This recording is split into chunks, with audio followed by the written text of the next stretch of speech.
इस आदमी ने खुद ही क्यों काट लिया अपना लिंग, और एक ऐसी रहस्यमयी घंटी जो पिछले 180 सालों से लगातार बज रही है, और एक ऐसा जानवर जो अपने बढ़ते हुए सींग के कारण मर जाता है। तो बने रहिए इस नई वीडियो के आखिर तक। नंबर 10 दोस्तों, हम सब यही मानते हैं कि सबसे बड़े दांत वाला जानवर हाथी है, लेकिन हाथी के दांत कभी खुद के लिए खतरनाक नहीं होते। लेकिन जंगली सुअर की एक ऐसी प्रजाति भी पाई जाती है जिसके घुमावदार दांत इतने बड़े हो जाते हैं कि एक वक्त बाद वो सुअर के सिर में ही घुस जाते हैं और इससे के चलते सुअर की मृत्यु हो जाती है। हालांकि ये मृत्यु धीरे धीरे होती है और खुद सुअर को भी इसके बारे में पता नहीं चल पाता। वैसे ये यकीन करना मुश्किल है कि किसी के अपने अंग भी उसकी मौत की वजह बन सकती है। नंबर 9 दोस्तों, अगर कोई पुरुष अपने लिंग को काट ले तो उसे लोग या तो पागल कहेंगे या फिर ये समझा जाएगा कि उसमें महिला बनने की प्रवृत्ति है, लेकिन इन जनाब के साथ ऐसा कुछ नहीं है। जेल्डिंग नाम के इस व्यक्ति ने अपने प्राइवेट पार्ट यानी लिंग को इसलिए नहीं काटा कि वो पागल है या महिला बनना चाहता है, बल्कि लिंग के बढ़ते आकार ने उसे ऐसा करने पर मजबूर कर दिया। दरअसल जेल्डिंग अपने लिंग के बढ़ते आकार से काफी परेशान रहता था। उसे कई बार कई जगहों पर शर्मिंदगी भी उठानी पड़ती थी। अपने इस समस्या के समाधान के लिए वो कई डॉक्टरों से भी मिला, लेकिन उसे निराशा ही हाथ लगी। आखिरकार उसने फैसला किया कि वो अपना लिंग और अंडकोश निकलवा देगा। कहने का अर्थ है उसने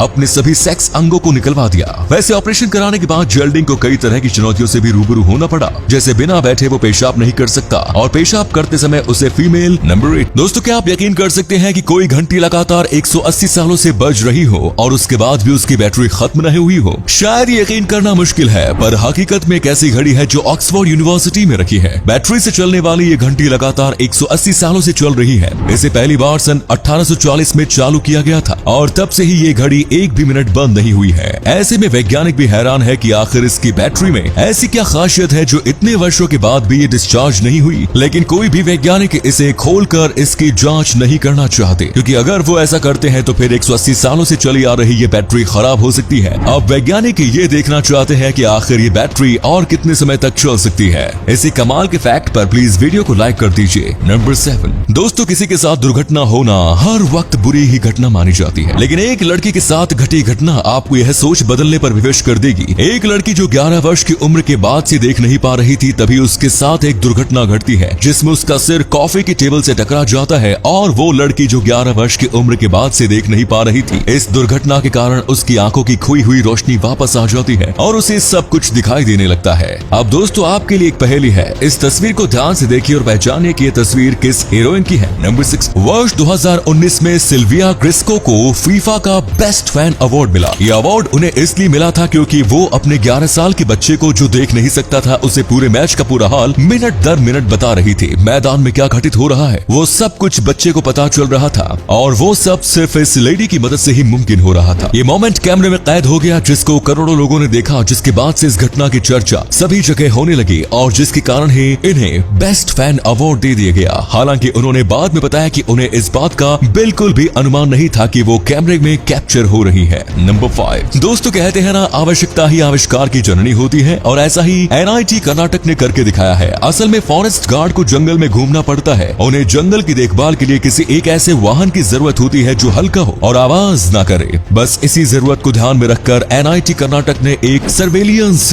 बाइक बनाई है जो सोलर पावर से चलती है। इस बाइक को डिजाइन ही फॉरेस्ट गार्ड की जरूरत को ध्यान में रखकर किया गया है। इस बाइक की सबसे खास बात यह है कि ये पूरी तरह से मेड इन इंडिया है। नंबर 4 वर्ष 2009 में एक चोरी के इल्जाम में 2 सगे भाई हसन और अब्बास को गिरफ्तार किया गया। दोनों के DNA सैंपल लिए गए जो घटना स्थल पर मिली कुछ चीजों के DNA से बिल्कुल मैच हो रहे थे, लेकिन इतना होने के बावजूद भी उन दोनों को कोर्ट ने ये कहते हुए छोड़ दिया कि ये बात तो तय है कि इन दोनों में से किसी एक भाई ने इस अपराध को अंजाम दिया है, लेकिन असल में किसने इस अपराध को किया है ये बता पाना लगभग नामुमकिन है। इसी संदेह का लाभ देते हुए दोनों भाइयों को बरी कर दिया गया, क्योंकि कानून कहता है कि बेशक 100 गुनहगार छूट जाए पर किसी एक बेगुनाह को सजा नहीं होनी चाहिए। नंबर 3 साल 2006 में जब एक 5 वर्षीय लड़के ने 911 पर तब कॉल किया जब उसकी माँ अपने बेडरूम में गिर गई। कॉल को जिस ऑपरेटर ने रिसीव किया उसने बच्चे को फोन किसी वयस्क को देने के लिए कहा और इस कॉल को किसी की शरारत मानकर फोन काट दिया गया। 3 घंटे बाद लड़के ने फिर से 911 पर कॉल किया, जिसके बाद एक दूसरे ऑपरेटर ने उस कॉल को प्रैंक कॉल समझकर पुलिस को इन्फॉर्म कर दिया। कुछ ही देर में पुलिस जब उस लड़के के घर पहुंची तो वहां उन्होंने लड़के की मां को मृत पाया। अफसोस, पहली बार कॉल रिसीव करने के बाद बंदे ने बच्चे की बात सुन ली होती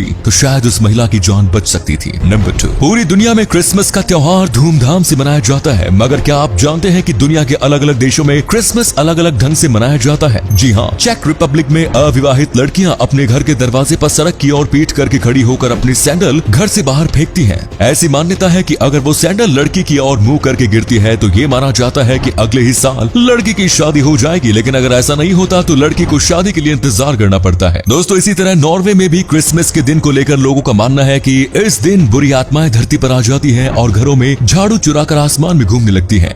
इस वजह से नॉर्वे के लोग घरों में झाड़ू समेत साफ सफाई की अन्य चीजों को छुपा देते हैं। यही नहीं, यहाँ के पुरुष इस दिन घर के बाहर हवा में गोलियां चलाते हैं ताकि जिससे वो बुरी आत्माओं को निशाना बना सके। नंबर 1 दोस्तों, 3 वक्त के भोजन के लिए लोग क्या कुछ नहीं करते। ये घटना न्यूयॉर्क की है, जहां एक बेघर आदमी एक दिन एक रेस्टोरेंट में रात के खाने का ऑर्डर देता है, लेकिन वो जानबूझकर बिल देने से मना कर देता है ताकि उसे जेल भेज दिया जाए, जहां उसे 3 वक्त का भोजन और साफ बिस्तर मिल सके। उसने बताया कि असल में वो लंबी सजा पाना चाहता था, पर अधिक गंभीर अपराध करने के लिए उसका मन नहीं माना, क्योंकि वह किसी को भी चोट नहीं पहुंचाना चाहता था। यूरिनेशन डिवाइस का प्रयोग करना पड़ता है। तो ये थे कुछ अमेजिंग फैक्ट्स। वीडियो को शेयर जरूर करें दोस्तों, ताकि आपके दोस्त और जानने वाले भी जान सके कि आप कितने नॉलेजेबल वीडियोस देखते हैं।